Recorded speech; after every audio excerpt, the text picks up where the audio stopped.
अब संपूर्ण विकास का मतलब क्या होता है? हाँ, विकास का मतलब विकास होता है सर। तो संपूर्ण विकास का मतलब क्या होता है?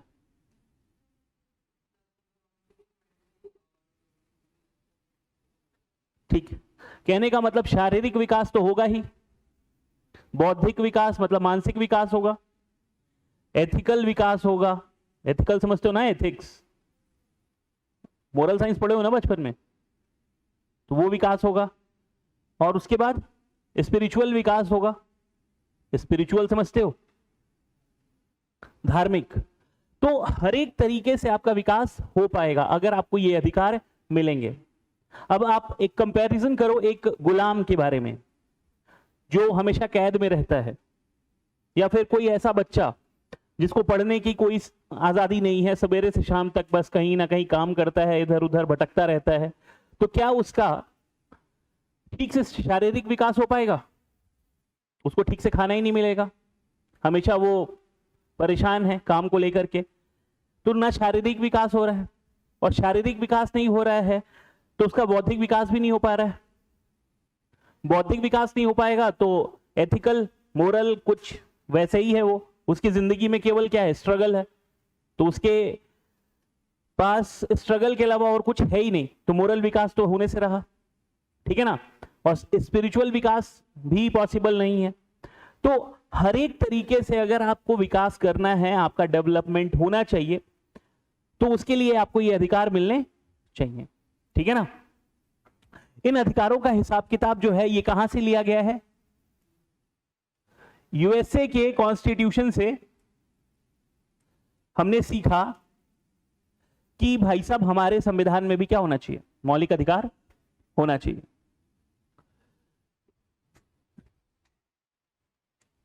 कहने का मतलब अगर इसको देखा जाए तो ये कॉर्नर स्टोन है हमारे संविधान का, कॉर्नर स्टोन। कॉर्नर स्टोन क्या होता है?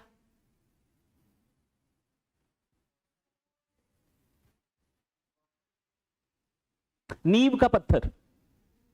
नींव का पत्थर, किसकी नींव का पत्थर? अच्छा, कॉर्नर वाले नींव का पत्थर, अच्छा कॉन्स्टिट्यूशन, अच्छा ठीक है। तो संविधान जो है हमारा है, संविधान है ही इस वजह से क्योंकि मूल अधिकार हैं। अगर बस इस चैप्टर को हटा दिया जाए तो कुछ मतलब नहीं है।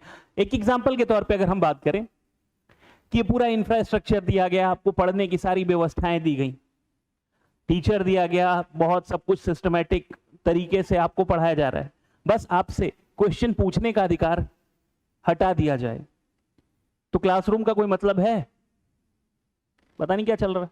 फिर तो मूवी देखने आए हैं, डायरेक्टर प्रोड्यूसर से मुलाकात होती है क्या? बना के चला गया वो, आप बस देखे और निकल गए, रिव्यूज देते रहिए, ठीक है ना। तो कहने का मतलब ये मूल अधिकार समझ में आया ना किस तरीके से इंपॉर्टेंट है। ये मूल अधिकार है तो आपको क्या मिल रहा है? देखिए मूल अधिकारों में आपको क्या मिल रहा है? फ्रीडम, आजादी है आपके पास, आजादी है या नहीं है? केवल इन शब्दों को ही अगर हम देख लें तो आपको काफी आइडिया हो जाएगा। फ्रीडम है आपके पास, न्याय है आपके पास, आपको मिलता है न्याय। फिर उसके बाद और क्या लिखा है? आपको संगठित होने का अधिकार है, संगठित हो सकते हैं ना कहीं पर भी, एसोसिएशन का मतलब संगठित। होप, आप उम्मीद रखते हैं ना, यहां पे क्यों पढ़ने आते हो? मुझसे मिलने तो आते नहीं कि चले चले सवेरे सवेरे मिल के आते हैं गुरुजी से। आपको एक उम्मीद है ना, एक भरोसा है ना अपने ऊपर कि अगर मैं अच्छे से पढ़ाई करूंगा तो मैं जीवन में कुछ बन जाऊंगा। लेकिन अगर आप गुलाम होते तो कुछ उम्मीद की किरण होती क्या कि कलेक्टर बन पाएंगे? क्योंकि वो लोग तो पहले से बैठे हुए हैं और आपको तो बैठने देंगे नहीं, ज्यादा से ज्यादा चपरासी बनोगे। यही था ना। इक्वालिटी, समानता है इस क्लास में सबके पास, हर एक बच्चा बराबर है, स्टूडेंट का दर्जा मिला हुआ है, तो आप सभी क्या है, बराबर है। क्या पहले ऐसा था? महिलाओं को पुरुषों को पहले बटा हुआ था हिसाब की, महिलाओं को कई सारे राइट्स नहीं मिलते थे।